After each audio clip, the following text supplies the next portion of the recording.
खानदेशातल्या जळगाव जिल्ह्यातले गुढे हे छोटेसे गाव. पाटाचे झुळझुळ वाहणारे पाणी, बागायती शेती, आंबे, केळी, पेरू, बोरं यांच्या बागा असलेलं, हिरवाईने नटलेलं एक समृद्ध गाव. आणि याच गावातलं व्यापार व शेती करणारं भोकरे कुटुंब. पितांबर, ओंकार, विठ्ठल, जगन्नाथ आणि दगूबाई यांचं वास्तव्य असलेलं हे गोकुळच जणू. श्री पितांबर भोकरे सर्व भावंडांमध्ये ज्येष्ठ आणि पत्नी रुक्मिणी, पिवळा पितांबर नेसलेल्या विष्णूची रुक्मिणी जणू. दोघांची नावे एकमेकांना अगदी साजेशी. भाऊ म्हणून सर्व परिचित असलेले पितांबर भोकरे म्हणजे पांडुरंगावर गाढ श्रद्धा असलेले वारकरी. तुळशी हार गळा कासे पितांबर, आवडे निरंतर हेची ध्यान. कीर्तन व भजनामध्ये रमणारे, अभंग व गवळणी गाणारे भाऊ. पत्नी रुक्मिणी म्हणजे सुशील, शांत, नाकात नथ, भला मोठा कुंकू, कुंकवाखाली बुक्का, साक्षात पांडुरंगाची रुक्मिणी जणू. या सात्विक दाम्पत्याला 11 जुलै 1945 रोजी कन्यारत्न प्राप्त झाले. अर्थात आजच्या उत्सव मूर्ती सौ नलिनीताई पंढरीनाथ केले. छबी म्हणून सर्वांना परिचित असलेली, गोड, सुंदर, निरागस, कुटुंबातील प्रत्येकाला प्रिय असणारी. एवढेच नाही तर गल्लीतल्या सगळ्या मायबापड्यांना हवीहवीशी वाटणारी गोड छबी. संस्कारांनी समृद्ध असलेल्या भोकरे कुटुंबात वाढलेल्या छबीला सखू व शोभा या 2 बहिणी आणि रघुनाथ, मनोहर आणि श्यामसुंदर हे 3 भाऊ. अर्थात 3 बहिणी आणि 3 भाऊ. सर्व भावंडांवर प्रेम करणाऱ्या छबीने तेव्हापासून ते आजपर्यंत मायेचा ओलावा जपून ठेवला आहे. विणकाम, भरतकाम, रांगोळी, सूतकताईचा छंद असणाऱ्या छबुताईंचे इयत्ता 4थी पर्यंत शिक्षण झाले आहे. परंतु अजून शिकायला पाहिजे होते ही खंत मात्र आज तागायत त्यांच्या मनाला बोचत असते. छबी मोठी झाली होती. छबीची छबुताई आणि नंतर छबू अक्का. 30 मार्च 1962 साली धुळे येथील सद्गृहस्थ श्री काशीनाथ सखाराम केले यांचे तृतीय चिरंजीव पंढरीनाथ यांच्याबरोबर धुळ्याच्या माहेश्वरी भवनात छबुताई यांचा विवाह सोहळा थाटामाटात पार पडला. आणि योगायोग म्हणजे सासूबाईंचे नावही छबाबाई. 7 भाऊ व 1 बहीण असलेला केलेंचा मोठा परिवार. छबुबाई लग्नानंतर आता नलिनी झाल्या होत्या. नलिनीताईंचे पती श्री पंढरीनाथ तथा दादा आपल्या वडिलोपार्जित शेतीत रमले होते. काळ्या आईची सेवा हाच त्यांचा ध्यास आणि श्वास होता. दीर, जावा, सासू सासरे सगळी माणसं अगदी गुण्या गोविंदाने राहत होती. 3 जावांमध्ये हेवादावा मुळी नव्हताच. सासू छबाबाई यांनी संपूर्ण केले कुटुंबाला प्रेमाच्या एका छान धाग्यात बांधले होते.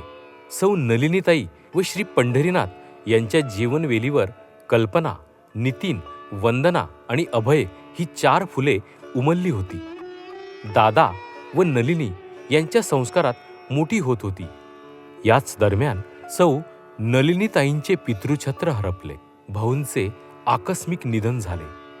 दुःखात बुडालेल्या आपल्या माहेरच्या भोकरे परिवाराला, आपल्या लहान भावंडांना सौ नलिनीताई व श्री दादा यांनी या दुःखातून सावरले.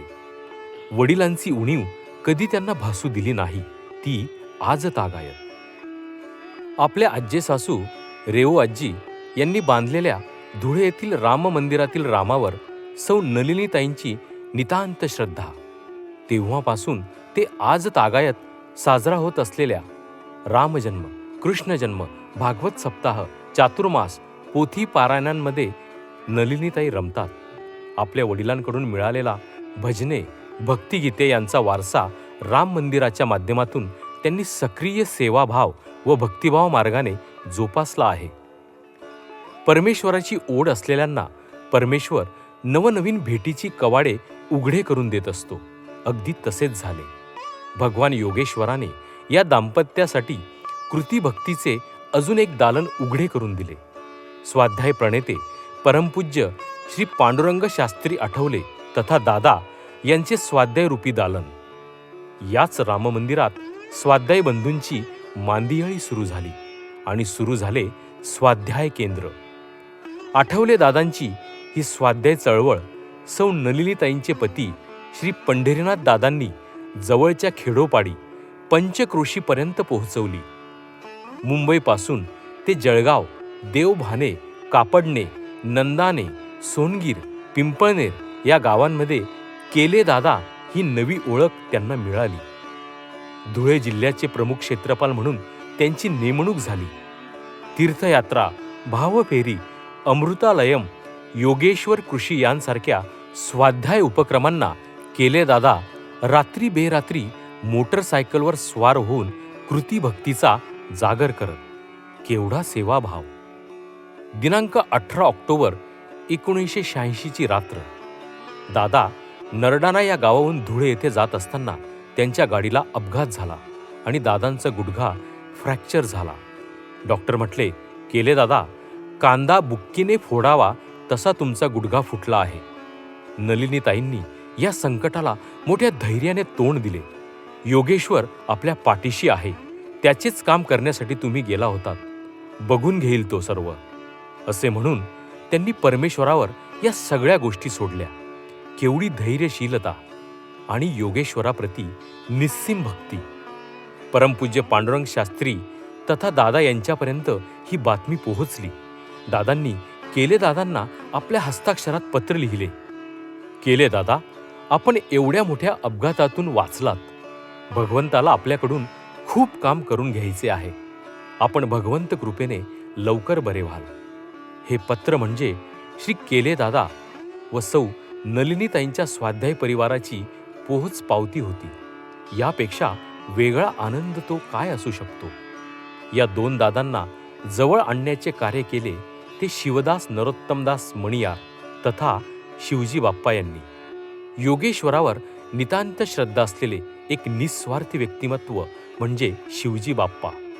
त्यांच्याच माध्यमातून सौ नलिनीताई व श्री पंढरीनाथ दादा यांची आठवले दादांशी जवळून ओळख झाली. एका बैठकीमध्ये आधी केले मग सांगितले, हेच ते केले दादा का, अशी मार्मिक टिप्पणी पांडुरंग शास्त्री यांनी केली होती. सौ नलिनीताई या उत्तम सुगरणीय आहेत. त्या खापरावरच्या पुरणपोळ्या अतिशय सुंदर आणि चविष्ट बनवतात. त्यांच्या हातच्या पोळ्यांचा स्वाद परमपूज्य पांडुरंग शास्त्री आठवले यांनी चक्क 2 वेळा घेतला होता. सोनगीरच्या श्री मुकुंद महाराजांना केले दाम्पत्यांनी आपल्या गुरुस्थानी मानले आहे. 2003 साली सौ नलिनीताईंना हृदयविकाराचा झटका आला होता. एंजिओप्लास्टी करून त्या बऱ्या झाल्या. बद्रीनाथ, केदारनाथ, रामेश्वर, जगन्नाथपुरी, चारधाम यात्रा, गंगोत्री, जमुनोत्रीचा खडतर प्रवास ते भारतातील प्रेक्षणीय स्थळे असा सुंदर जीवन प्रवास त्यांनी आजवर केला आहे. मुलामुलींचे लग्न इतकेच काय, नातवांची लग्ने बघण्याचे भाग्य त्यांना लाभले. मुलं, मुली, सुना, जावई, नातवंड, पतवंडांनी सौ नलिनीताई आणि श्री दादांचे गोकुळ आनंदाने भरले आहे. मुलं नितीन, अभय, सुना सौ वैशाली व सौ अर्चना, मुली सौ कल्पना शशिकांत धामणे, सौ वंदना राजेंद्र लोखंडे, सर्वांनी समाजात स्वतःचे वेगळे असे स्थान निर्माण केले आहे.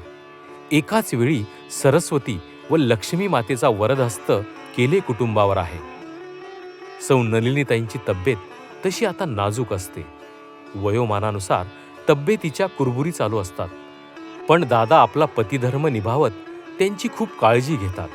आयुष्याचा जोडीदार आणि साथीदार कसा असावा याचं उत्तम उदाहरण म्हणजे दादा. नलिनीताई, आज आयुष्याची 80 वर्ष तुम्ही पूर्ण करत आहात.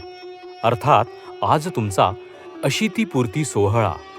जीवनाच्या उत्तरार्धाच्या टप्प्यावर उभे असताना खिडकीतून सुंदर सोनेरी किरणांचा कवडसा आत डोकावत आहे. मंद वाऱ्याची झुळूक येत आहे. जीवनाचा झोका वाऱ्यावर डुलत आहे. आपले जीवन कृतार्थ ही भावना हृदयात दाटून येत आहे. अंतरात बीजे रोवले, जीवनाचे सुंदर फूल झाले. नलिनीताई, आपले पुढील आयुष्य निरोगी, निरामय व आनंदी जावो ही श्री प्रभू रामचंद्र व श्री योगेश्वर चरणी प्रार्थना. येई कवेत आकाश, कृतार्थ डोळ्यात, झुले उंच माझा झोका. कृष्णमाने रुक्मिणीला दिवस सोनियाचा आला. आईला ग शिवामा चोर चोरी. चांदणचा हूल होती कोवळ्या पाऊली, माप मी ओलांडले दूर गेली भातुकली. खेळण्याचे होते वय, अंगणाची होती सय, सोवळ्या मनात माझ्या भरेना भाचा आशय. थबकले उंबऱ्यात मी पाहुनी नवी पहाट, जणू जन्मले नव्याने भरता हा मळवट. हाती अमृताचा वसा, साथ देई माझा सखा, त्याच्या कृतार्थ डोळ्यात झुले. उपस्थितांना नम्र आवाहन, कृपया उभे राहून सौ नलिनीताईंचे टाळ्यांच्या कडकडाटात अभिष्ट चिंतन करूया.